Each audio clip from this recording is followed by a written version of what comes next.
Bismillahirrahmanirrahim. Assalamualaikum warahmatullahi wabarakatuh. Innal hamdalillah wa nusalli wa nusallim ala Rasulillah Sayyidina Muhammad bin Abdullah wa ala alihi wa sahbihi wa man wala wa la haula wa la quwwata illa billahil aliyyil azim. Amma ba'd.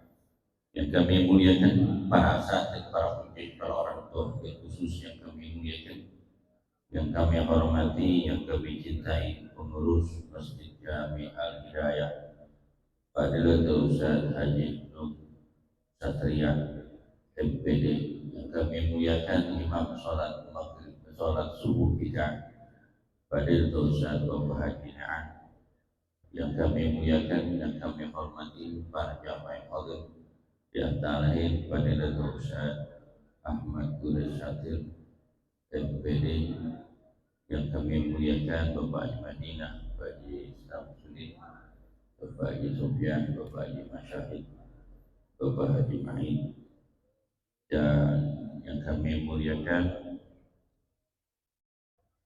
jamaah kita yang pulang haji, Bapak Haji Meud, Imam Rawatib Musola Al-Barkah. Saya salut sama beliau, ngajinya tekun, kerjanya biasa-biasa aja, dagang pisang pinggir jalan, sisir-sisiran, bukan orang kaya, tapi semangatnya luar biasa, nyari rezeki yang halal, bisa pergi haji. Kita yang punya kebun banyak belum haji, yang dagang bisnisnya jutaan tiap bulan, ini luar biasa. Pengajian Musola Barkah yang ngasih makan nampan beliau nih, bukan pisang, luar biasa royalnya. Apalagi di orang kaya ya, Masya Allah. Itulah nikmat Allah yang Allah berikan dari sifat sahih, sifat dermawan Allah berikan kepada Allah yang Allah kehendaki.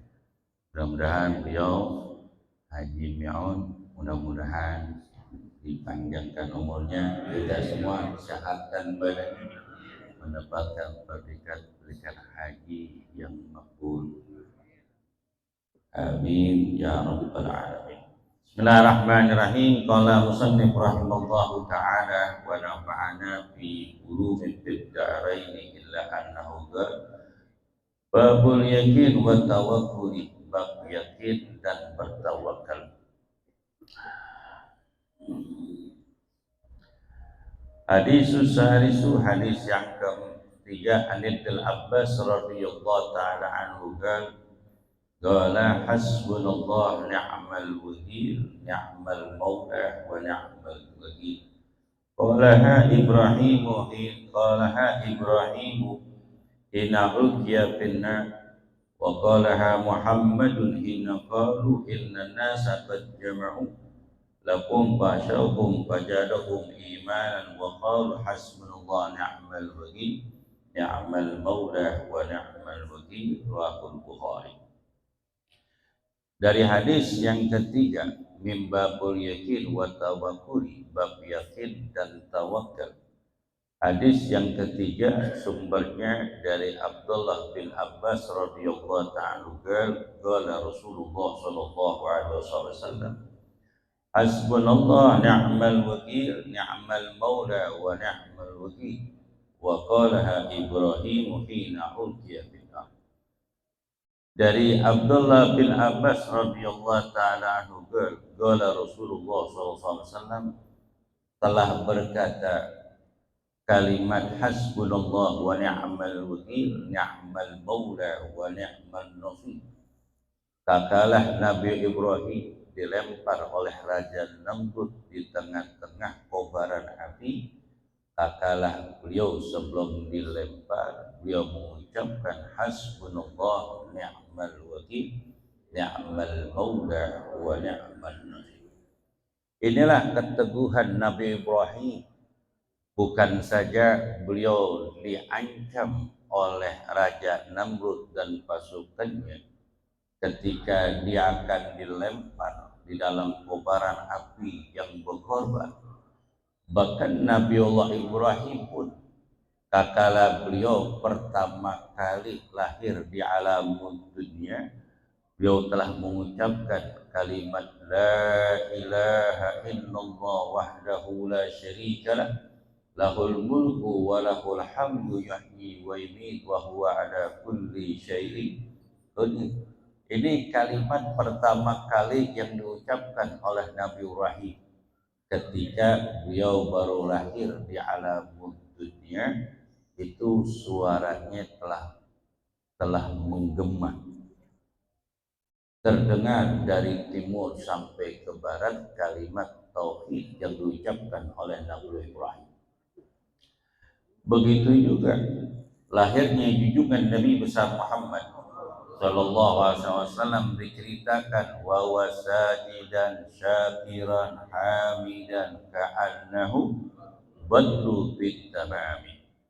Nabi itu lahir dalam keadaan sujud menghadap Allah Subhanahu wa taala, bersyukur kepada Allah atas nikmat anugerah yang Allah berikan kepada beliau, mengagungkan membesarkan asma Allah Subhanahu wa taala dengan kalimat yang diucapkan oleh Nabi kita Muhammad SAW ketika lahir dalam keadaan Nabi itu lahir itu dari perut, bukan kemaluan seorang ibu. Lahir tidak ada setetes pun ataupun setitik darah yang nempel di jasad Nabi. Kemudian keluar itu Nabi dari perut ibunya Sayyidatina Aminah binti Wahab, war aroma yang begitu wangi semerbak. Seluruh kota Madinah menghirup udara yang begitu wangi semerbak dari lahirnya Nabi besar Muhammad SAW. Wa awwalu ma yutiku anin Nabi SAW, pertama kali yang Nabi ucapkan ketika beliau dalam keadaan sujud sajidan syakiran hamidan ka'annahu badru fi tamami, beliau mengucapkan Allahu akbar kabira walhamdulillahi katsira wa subhanallahi bukratan wa asilah wajjahtu wajhiya lilladzi fatara samawati wal ardh hanifan musliman wa ma ana minal musyrikin inna salati wa nusuki wa mahyaya wa mamati lillahi rabbil alamin la syarika lahu wa bidzalika umirtu wa ana minal muslimin. Ini ucapan pertama kali yang diucapkan oleh Kanjeng Nabi besar Muhammad SAW ketika beliau lahir di alam dunia, telah memuji, mengagungkan, membesarkan asma Allah Subhanahu wa taala. Begitu juga Nabi Ibrahim kakalah dilempar di tengah-tengah kobaran api oleh Raja Namrud, beliau telah tawakal kepada Allah.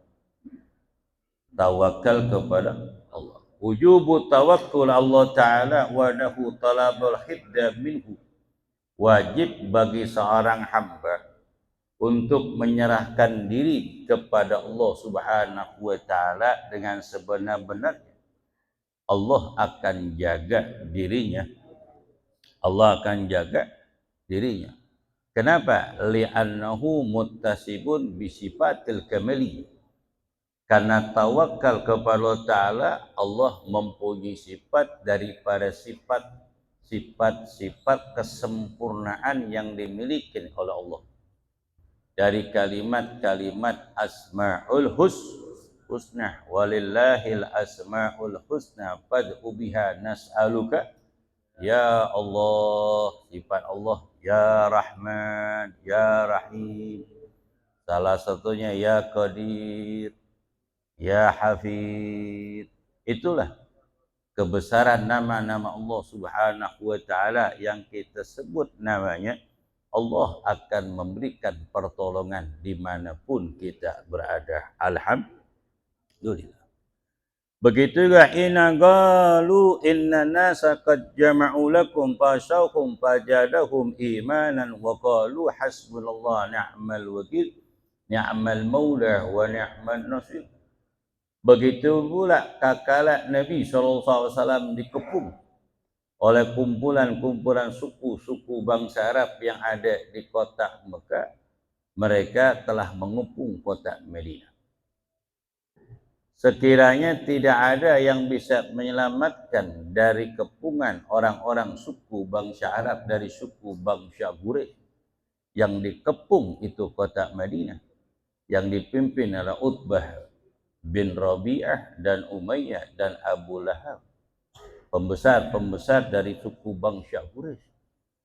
Kemudian Nabi melihat pasukan itu di Badar telah kumpul ribuan daripada musuh yang akan membunuh orang-orang Islam ketika itu. Ketika Nabi melihat dan para muslimin telah melihat dari sahabat Nabi SAW, sahabat Nabi itu enggak takut sedikit pun kakalan ngelihat musuh. Mereka mengatakan hasbunallah ni'mal wakil, ni'mal maulah wa ni'mal nasir. Karena tidak ada sesuatu yang terbaik di dalam dakwah Islamiyah kecuali berjuang bersama Nabi SAW. Mereka senang dan bangga dari keluarganya yang meninggal dunia dalam keadaan syahid. Ketika di dalam peperangan Badar itu ada seorang ibu, seorang wanita yang kumpul dengan wanita-wanita lain yang mempersiapkan di dalam peperangan. Lagi sedang masak dan mengobati sahabat dalam keadaan terluka. Diberitahukan oleh sahabat, wahai seorang ibu, wahai seorang wanita, ketahuilah suamimu gugur di dalam peperangan Badar. Dia tersenyum. Tidak ada wajahnya itu dalam keadaan sedih. Dia tersenyum. Kegirangan.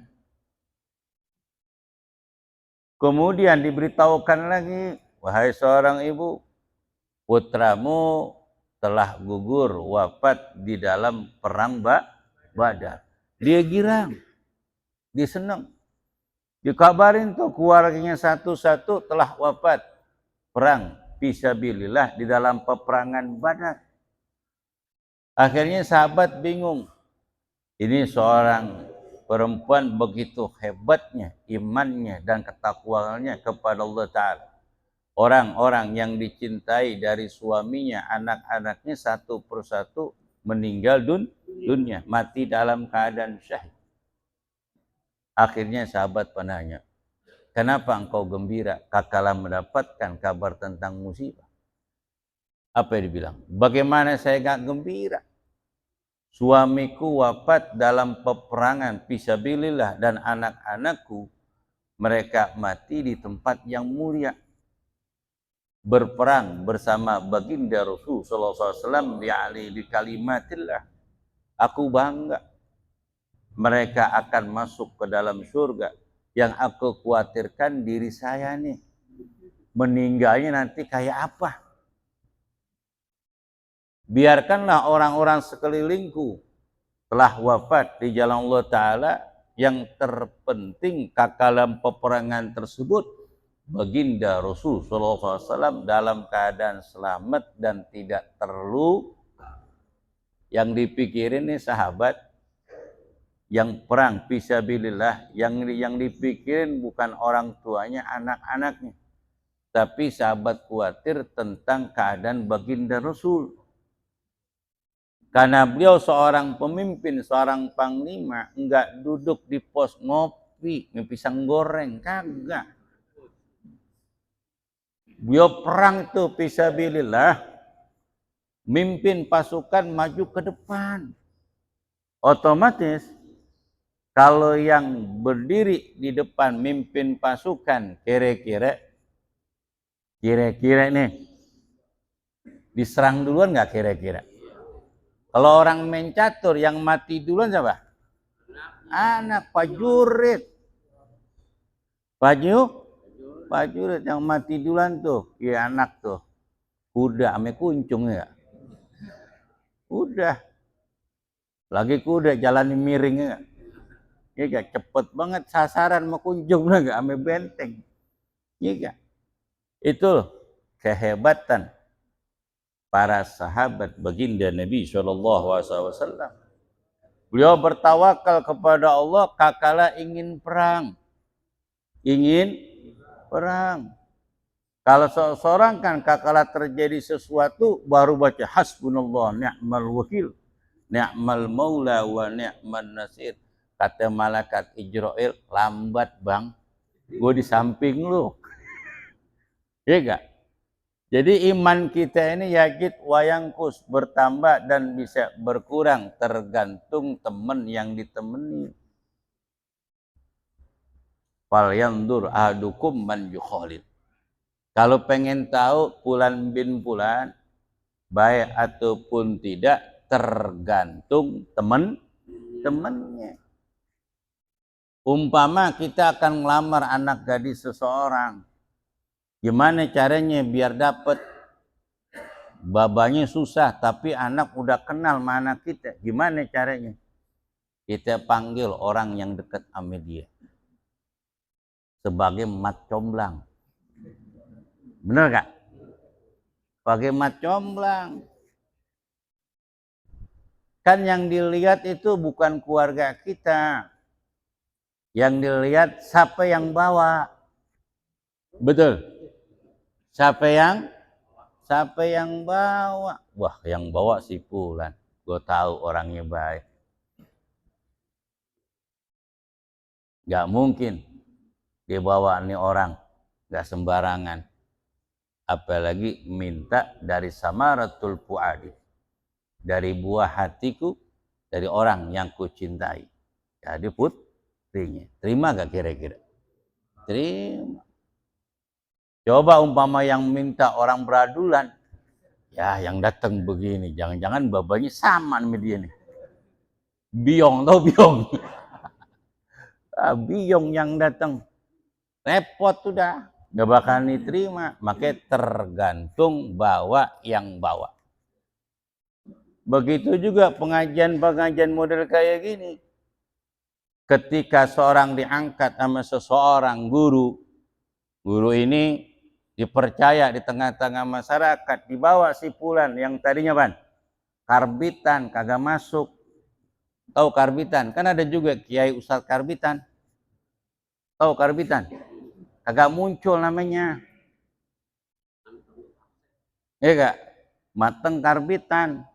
Sekarang banyak sekarang. Cuman modal penampilan masuk YouTube kelar. Bener gak? Apalagi udah bulan Maulid ini. Banyak tuh. Hati-hati sekarang mah. Bukan saya nakut-nakutin, emang Nabi yang bilang, inna khafu ma khafu alaikum. Sungguhnya paling aku khawatir terhadap kalian. Ma khafu minal dajjal. Aku nggak takut munculnya dajjal fitnah daripada umatku. Yang aku khawatirkan setelah wafatku muncul ulama-ulama su yang mengadu-ngadu domba antara umat tuh. Makanya ngaji aja dah. Umpama ada guru ngaji nih, yang angkat itu si Fulan, bisa terhormat namanya, bisa dipakai, tergantung orang yang ngangkat. Sama seperti saya di sini nih, saudara nggak ada, ya gak? Temen nggak ada. Cuman saya suka bergaul, majlis-majlis taklim saya datang. Kemudian saya pindah ke Jagakarsa, bikin tasyakuran, saya panggil tokoh masyarakat, kiai-kiai nyari berkahnya. Akhirnya Allah angkat karena dekat dengan orang-orang soleh. Itu almarhum Haji Demar. Angkat saya ngaban, baru tinggal 3 hari suruh khutbah di Masjid Al-Ihsan. Karena Kiai Murtali beliau tuh ngelihat tuh, kalau lihatnya ada orang bagus, nih ilmunya, halaknya bagus, beliau tarik tuh. Tuh, saya pikir surah khutbah macita lisan. Temu ke Murtali. Sono. Temu jaban. Tokoh masyarakat. Tajidima. Terus apa lagi? Jemadali. Minggunya ngikut kuliah subuh. Suruh ngisi ceramah. Belum seminggu saya tinggal di sini. Alhamdulillah Allah angkat. Karena yarfa'il ladzina amanu minkum walladzina utu ilma darajat. Karena Allah yang ngangkat. Kalau Allah yang ngangkat, nggak ada yang rubuhin. Coba kalau ngangkat sendiri, nggak bisa. Karena ilmu ini rahasia, nggak ada yang tahu. Sama seperti mutiara, orang yang punya ilmu itu seperti batu permata. Batu permata di mana? Di laut. Kudu diangkat. Kudu apa? Diangkat. Upama diangkat, kemudian nggak ada yang promosiin karena nggak ada yang tahu. Gimana caranya biar kelihatan orang yang punya ilmu? Harus diapain? Pakai katiknya apa namanya ini? Iketan. Ikatannya apa itu? Ikatannya itu tokoh masyarakat, pengurus masjid, pengurus musola, majlis taklim. Kalau batu permata umpama taruh udah diikatnya, cakep gak kira-kira? Cakep. Makanya jangan lupa orang yang ngangkat, sebut-sebutin namanya. Ini udah terkenal loh, takut bener nyebutnya. Jangan. Kita ini nggak ada apa-apanya kecuali orang-orang yang dahulu lah yang telah berjuang di masjid-masjid dan musolah di lingkungan Jagakarsa semuanya. Orang yang terbaik adalah selalu mengingat kebaikan-kebaikan orang. Walaupun orangnya telah wafat, sebutin. Dia girang. Alhamdulillah. Hasbunallah ni'mal wakil, ni'mal maula wa ni'mal nasir. Begitu pula ketika Nabi SAW di dalam peperangan, Jatur Riqa, kemudian Nabi dengan para sahabat berhenti di suatu kebun. Kebun itu banyak sekali pohon duri. Kemudian Nabi menaruh tuh yang namanya pedang di pohon tersebut. Kemudian Nabi tidur. Baru banget pedang itu ditaruh di atas pohon. Kemudian Nabi rebahan dah karena dalam keadaan lelah dan capek, suasana yang begitu panas. Baru banget Nabi rebahan, sahabat-sahabat pun beristirahat. Tiba-tiba ada orang Yahudi mendekati Nabi SAW. Inna hadza ikhtarasa alayya sayfi wa ana naimun. Fastaqaitu wa huwa fi yadi Sulainah. Qala man manaka minni qultu Allah salasa. Ketika Nabi baru buat rebahan, tiba-tiba datang orang Yahudi di depan Nabi langsung menghunuskan pedang ke leher Nabi. Ke leher. Kemudian Nabi kaget bangun. Karena Nabi bangun, ini pedang ada di leher Nabi. Karena pedang itu yang digantungin oleh Nabi di pohon diambil orang Yahudi. Sahabat langsung kaget. Kemudian orang Yahudi berkata, Man yamna'uka minni ya Muhammad. Siapa yang bisa mencegah dariku terhunus pedang di lehermu? Siapa yang akan menolong kau? Nabi mengucapkan Allah. Yang menolong aku adalah Allah. Yang mencegah aku dari goresan pedangmu hanya Allah. Kakala Nabi mengucapkan kalimat Allah, sakata sayfu biyadi. Maka pedang itu jatuh tuh dari tangannya. Rasa gemetar dan takut. Kemudian Nabi ambil pedang tuh. Langsung diunus pedang sama Nabi. Mayamna'uka minni. Ya Yahud. Siapa yang mencegah dariku kakala pedang ini terhunus di lehermu. Wahai orang Yahudi. Orang Yahudi ini langsung gemeteran. Langsung. Kemudian Nabi mengatakan wala tahab, jangan kamu takut. Wa halaltu, aku bebaskan engkau. Aku maafkan engkau.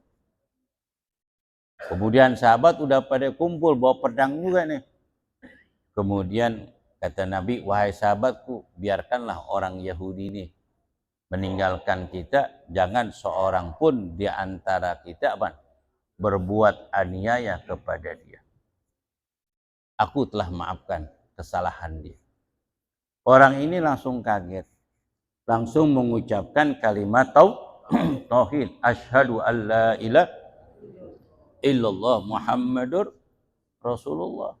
Karena akhlak baginda Rasul sifatnya pemaaf, maafin kesalahan orang yang dia belum sempat minta maaf, dimaafin. Laqad kana lakum fi Rasulillah uswatun hasanah. Orang ini pulang gembira, kemudian memberitahukan kepada keluarganya dan kepada kaumnya. Berapa hari kemudian mereka datang dengan para kaumnya, dengan tetangga dan sahabatnya. Mereka memeluk ajaran Islam karena akhlak baginda Rasul. Dia menceritakan kepada keluarga, pada tetangganya, aku tadi bertemu dengan seorang yang sangat mulia, orangnya sangat lembut. Aku hunuskan pedang di leher orang tersebut. Kemudian dia mengatakan kalimat Allah, pedang itu jatuh dari tanganku. Kemudian dia ambil pedangnya, menghunuskan pedangku. Aku gemetar dan takut, aku kira aku akan dibunuh. Tetapi orang ini memaafkan kesalahanku. Itulah orang yang sangat mulia, yang aku belum pernah dapatkan seorang seperti itu. Akhirnya sahabatnya itu, tangganya semua, keluarganya, siapa mereka itu? Muhammadur Rasulullah. Ada seorang nabi dan utusan Allah. Aku yakin dia adalah seorang nabi dan rasul akhir zaman. Akhirnya satu kampung pada masuk Islam. Yang kesalahan kita gimana? Maling baru banget. Jilat nyolong, baru niat nyolong, baru buat megang. Masya Allah, di luar langsung nendang lompat dari pagar. Tuh langsung teriak, orang ini dipukulin. Haram itu. Hah? Kadang orang-orang juga yang kagak tahu mukulin juga. Haram hukumnya. Kenapa? Saya tanya, barang ente diambil media? Kagak. Lu ngapain mukul? Lu ngapain nendang? Ngapain nyeret? Ngapain gaplok? Sewet. Emang lu dipukul gak lu? Ditendang gak? Digaplok gak? Kagak. Barang buktinya ada yang rusak motornya? Kagak. Itu maafin. Pokoknya yang dosa besar yang teriakin maling itu. Orang bisa dipukulin dan sebangsanya. Kita umat Islam maafin. Apalagi zaman sekarang nih juga. Banyak orang yang pada nganggur, pekerjaan kagak ada, perut dalam keadaan lapar, anak bininya nangis, kontrakan nggak kebayar, banyak orang yang susah, betul gak? Dia mencuri, kalau perlu panggil, ngapain mencuri, nggak punya duit bang, nih gue kasih duit 2 juta, bener gak? Insya Allah besok pada datang tuh maling ke rumah.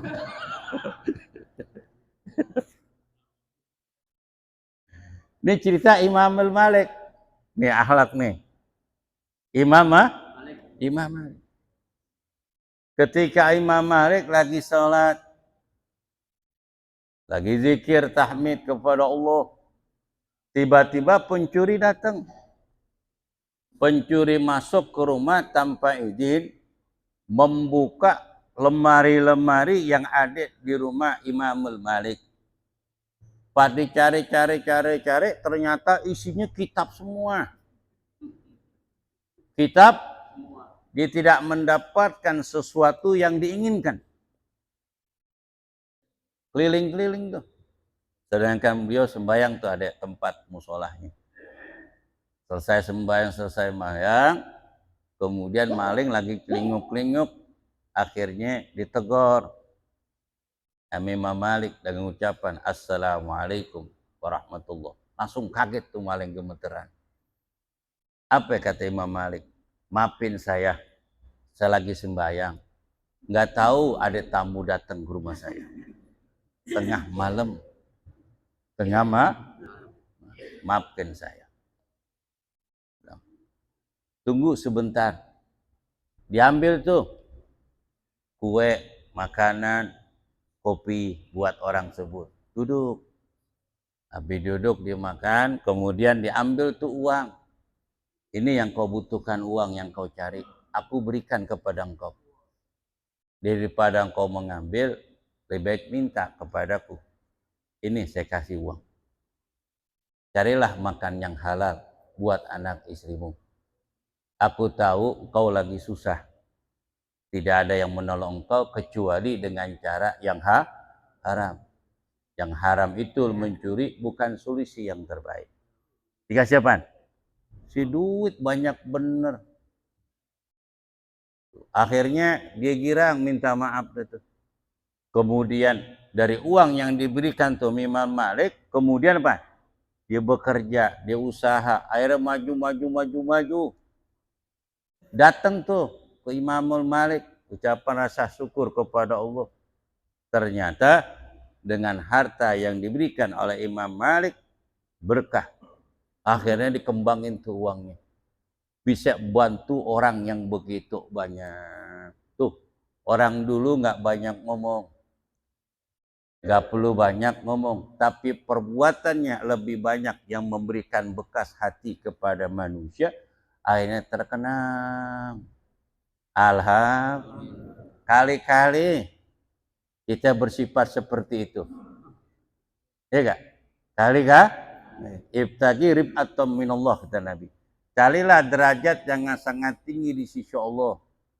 Apa derajat yang sangat tinggi di sisi Allah? Jangan kita nyari derajat kemuliaan di sisi manusia. Walaupun dia orang mulia, kalau udah pensiun selesai, kelar. Kita nyari pujian di hati orang kaya. Ketika di hartanya habis, selesai gak? Selesai. Tapi kita mencari derajat yang sangat tinggi di sisi Allah. Bagaimana caranya? Kata Nabi, yang Nabi sampaikan kepada kita, wa'fu man dhalamaka. Kamu maafin orang yang berbuat salah kepada engkau, kita menjadi mulia. Kemudian apa? Wa'fu amman dhalamaka, maafin orang yang berbuat salah kepada engkau. Yang ketiga, wa'ti man mana'aka. Kamu berikan sesuatu kepada orang lain yang belum pernah orang itu berbagi kepada engkau. Alhamdulillah. Bagi sesuatu yang kita punya buat orang lain.